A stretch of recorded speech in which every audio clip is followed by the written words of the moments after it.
Oi gente, tudo bem? Meu nome é Rovana Reale Bortolini e eu sou coordenadora de políticas de sustentabilidade aqui de Porto Alegre, na SMANS.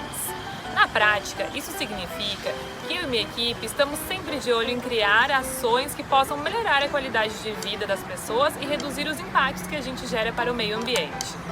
É como eu sempre falo para a Helena, que é minha filha e que está aqui comigo. Quando nós pensamos e agimos de forma sustentável, garantimos um futuro melhor para a nossa cidade e também para todos vocês. Por isso, eu queria deixar algumas dicas. Incentivem as suas famílias a fazer a separação do lixo em casa, isso facilita a reciclagem. Valorizem aquela refeição caseira, feita com produtos naturais e cheia de nutrientes que vão ajudar no crescimento de vocês. Aprendam desde cedo que, mais do que uma opção divertida de brincadeira, a bicicleta também é um meio de transporte sustentável. Vamos construir um futuro com mais sustentabilidade? O meio ambiente agradece.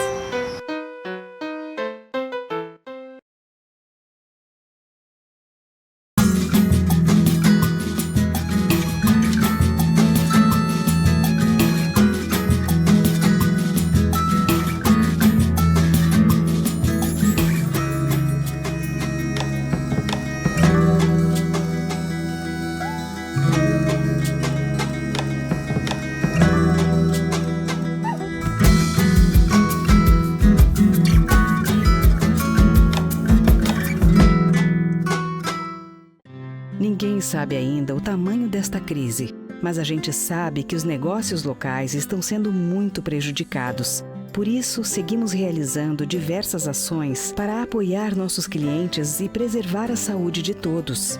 Use nosso app para a gestão do seu negócio. Mesmo separados, estamos juntos. E quando tudo isso passar, vamos estar ainda mais próximos. Vero, a maquininha do Banrisul. A Sulgás acredita que a cultura tem o poder de transformar. Que o esporte é capaz de mudar futuros. E é por isso que mantém o programa Sulgás de Patrocínios. Uma iniciativa que traz mais inclusão para milhares de pessoas, através de projetos culturais, esportivos e sociais.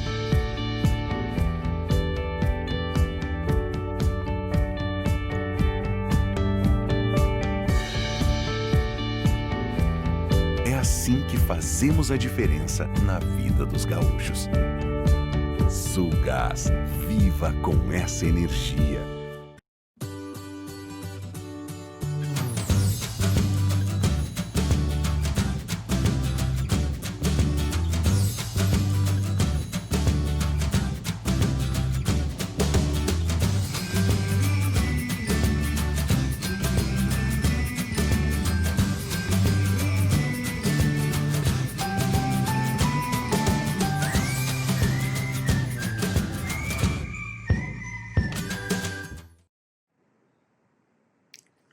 Bem-vindos à 66ª sexta-feira do livro de Porto Alegre. Hoje eu tenho aqui em mãos o livro Catando Piolhos, Contando Histórias. Esse livro é do Daniel Munduruku. E o Daniel Munduruku conta aqui uma infância primorosa, lá dos curumins do povo Munduruku. E começa mais ou menos assim. A gente, quando acorda bem cedinho, sim, a gente acorda bem cedinho, porque a gente gosta de aproveitar o dia, aproveitar tudo que a gente pode. Parece que o dia fica curtinho para tanta coisa que se quer fazer. A gente sai correndo, a gente corre por tudo que é lugar. A gente vai para as árvores, a gente vai para o rio se banhar. E depois de correr e brincar muito, a gente acompanha também as mulheres para a gente buscar frutos na mata, pescar, treinar nosso arco e flecha. É tanta coisa, mas o principal é o momento de escutar histórias. É quando, por exemplo, a minha avó me chama ali pertinho. Sim, as avós são mulheres velhas. Mulheres velhas são pessoas que devemos todo o respeito. O velho na nossa aldeia, ele é muito respeitado, porque ele é considerado como se fosse um livro aberto. Sim, O velho traz muita sabedoria e estar ao lado deles é o tempo todo estar aprendendo, sabendo. Eu sento ali do lado e quando eu vejo, eu sou puxado pelo ladinho. E a avó já começa a mexer no meu cabelo e a catar piolho, tirando de cá e lá. E cada piolho que ela tira, ela para um pouquinho e começa a contar uma história. Até o pajé cata piolho. Meu pai cata piolho, minha mãe cata piolho. E cada um que cata um piolho conta uma história. São tantas histórias. Uma das histórias que eu mais gosto é a história que o pajé nos contou. Sim, o pajé é uma pessoa muito respeitada. Afinal de contas, ele sabe de tudo sobre os espíritos da mata. O pajé tem conhecimento das ervas, tem conhecimento das plantas. O pajé não é um homem mais inteligente do que todos, mas ele traz com ele muita sabedoria. E estar com ele é sempre escutar algo de muito bom. E o pajé, quando está ali à nossa volta, ele conta histórias, ele cata piolhos. E ele conta uma história que mexeu muito comigo. Ele contou que no início de tudo havia um grupo. E nesse grupo foi eleito um cacique. O povo todo pedia para que o cacique os alimentasse, os cuidasse. Mas pobre do cacique não conseguia dar conta de tanta demanda. O povo não queria saber de trabalhar e o cacique sozinho não conseguia alimentar a todos. Então foi que o cacique foi falar, reclamar, se queixar para a mulher. E a mulher foi logo acalmando ele. A mulher era muito tranquila e disse: calma, pede para que nos sonhos os espíritos venham te trazer sabedoria. Pede uma resposta. O pajé, já cansado, foi pedir para que o povo colaborasse. O povo disse que tinha eleito ele como cacique, porque esperava dele o melhor. E se ele não tinha capacidade, ele podia desistir do cargo.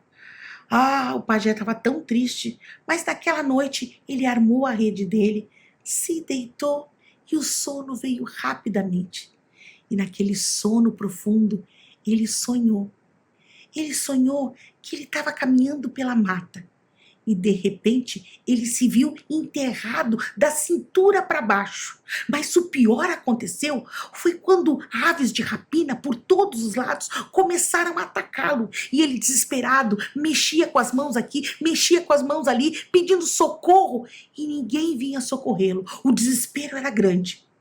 Mas de repente ele escutou como se fosse um miado no fundo. E aquele miado se aproximava e ele viu que as aves de rapina sumiram. Ele percebeu que algo mais forte, algo que causava um temor a todos os outros animais, se aproximava. Então foi quando ele ficou cara a cara com a onça, o espírito da mata. A onça olhou bem nos olhos do índio e ele sentiu que a onça falava com ele telepaticamente, mandando as mensagens diretamente para sua cabeça. E disse: homem, tu que é tão pequeno, o que queres aqui comigo? Me procura? Se me procura, encontrou. E o homem, todo temeroso, foi falando: eu vim pedir sabedoria, eu vim pedir que você me guiasse. Afinal de contas, eu preciso ter sabedoria para conduzir o meu povo. O animal, a onça, foi olhando nos olhos dele e dizendo que ele era muito pretensioso. Quem ele achava que era para ter tanto poder assim e saber guiar alguém? Ele imediatamente se corrigiu, dizendo que não, que ele precisava, sim, era de saberes para poder até ele se conhecer. A onça disse que ele chegasse em casa e perguntasse para a esposa. A esposa dele teria toda a resposta. Afinal de contas, o que o homem procurava era a resposta para que o seu povo não passasse mais fome, para que ele pudesse sustentar o seu povo, para que ele pudesse dar o alimento do dia a dia. E foi então que ele despertou. E no outro dia, ele foi diretamente à sua esposa e contou todo o sonho. E ela disse que tinha a resposta. Que ele levasse ela para muito longe, para bem longe da aldeia e que lá no descampado abrisse um buraco e enterrasse ela. E ele ficou assustado, mas como assim te enterrar? Sim, me enterra e durante uma semana me molha e me agoa, porque do meu corpo irá nascer a planta que irá dar toda a sustância, toda a sobrevivência para o nosso povo.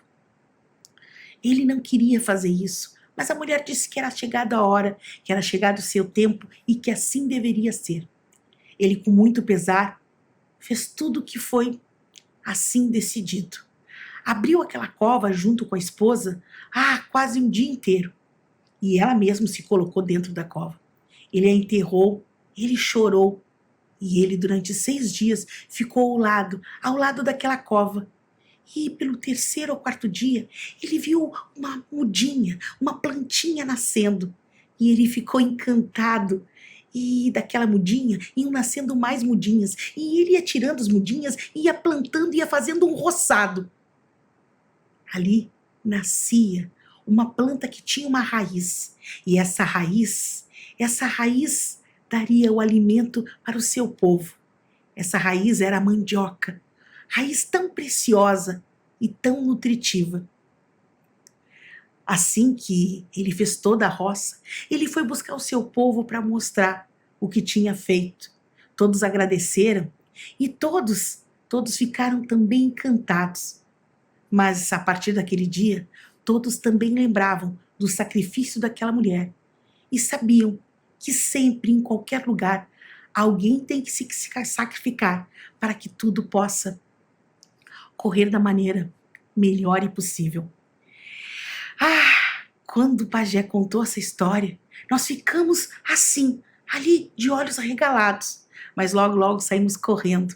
Era dia subir os pés de manga e comer aquelas mangas deliciosas e suculentas. A gente gostava de comer a manga com farinha de mandioca. A gente se lambuzava todinho, só de pensar me dá água na boca.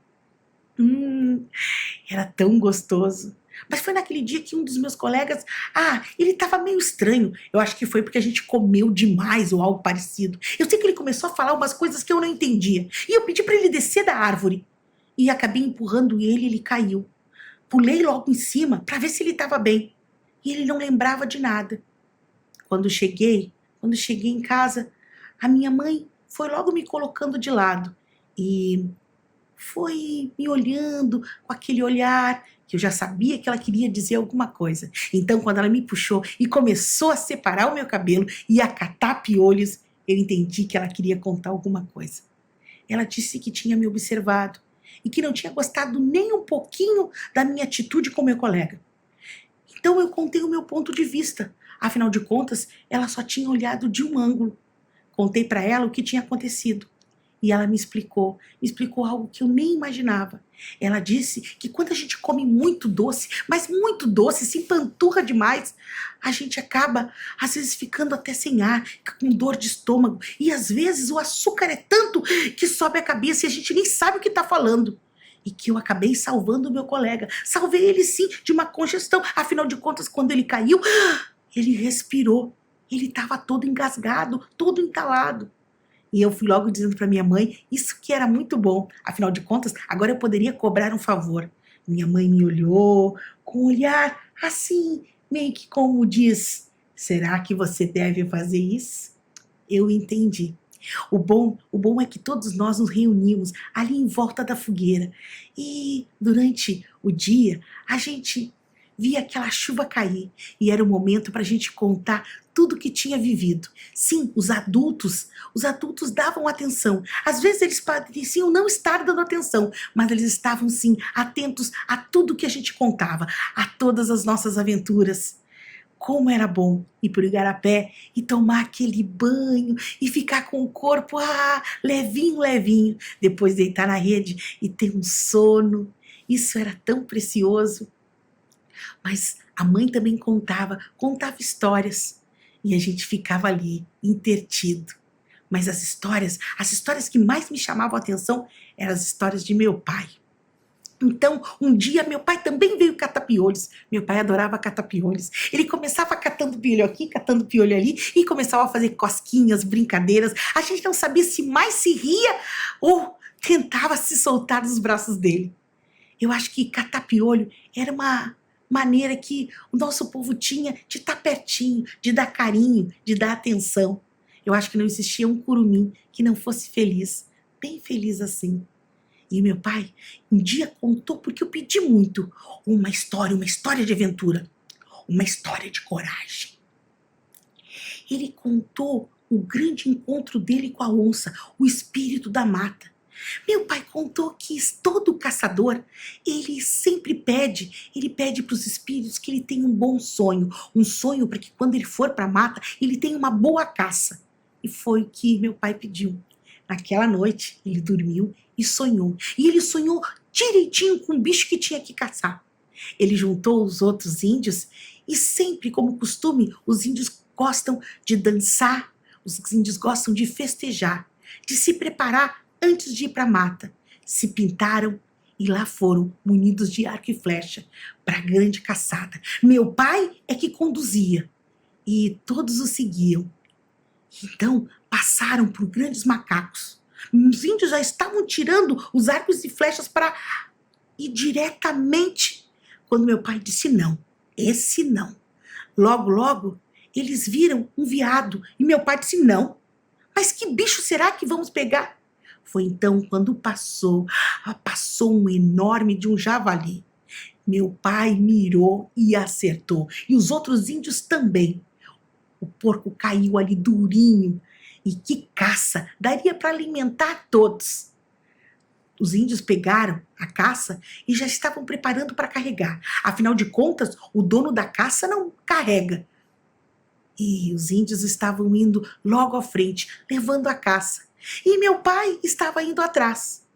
Mas foi quando ele percebeu que ele ficou um pouco mais distante. E foi aí que ele disse que escutou um barulho na mata. E escutou aqueles galhos secos se quebrando. Ele olhou para os lados e não viu nada. Resolveu então silenciar e a respiração segurar, porque sentiu que atrás dele vinha um miado, um chiado, e ele rezou, ele pediu que se fosse a onça não o devorasse. Ele ficou bem quietinho, quase nem respirava, quando ficou de cara a cara com a onça. Parece que a onça olhava dentro do olho dele. Parece que a onça lia os seus pensamentos. A onça deu um rugido e saiu pelo outro lado da mata. Até hoje meu pai não entendeu. E eu perguntei, pai, como assim? A onça não te pegou? Não houve nenhuma briga? Meu pai disse que teve muita sorte. Talvez a onça já tivesse se alimentado, ou talvez aquele dia não fosse dia de caça para onça. Essas histórias sempre me trazem boas lembranças. Essas histórias lá de um povo que sabe cuidar da sua criança. A gente sabe que toda criança tem que aprender. E a gente acompanha sempre os mais velhos para olhar e observar. Afinal de contas, criança não tem que estar fazendo o trabalho de gente grande. Criança não é cópia de gente grande. Criança é criança. E criança tem que aprender olhando, aprender com exemplos, aprender brincando. E era assim que a gente passava os nossos dias. Talvez seja por isso que hoje eu hoje gosto de chamar os meus filhos. Gosto de chamar meus filhos e ficar brincando. E pedir para catar piolhos, mesmo que eles não tenham mais piolhos, mesmo que eles nunca tenham tido piolhos. Eu gosto de catar piolhos porque parece que eu estou catando histórias que talvez sejam frutos da minha imaginação, mas que tocam profundamente meu coração e me trazem bem pertinho deles. Talvez eu nunca perca essa mania de catar piolhos, de contar histórias. E fim de história.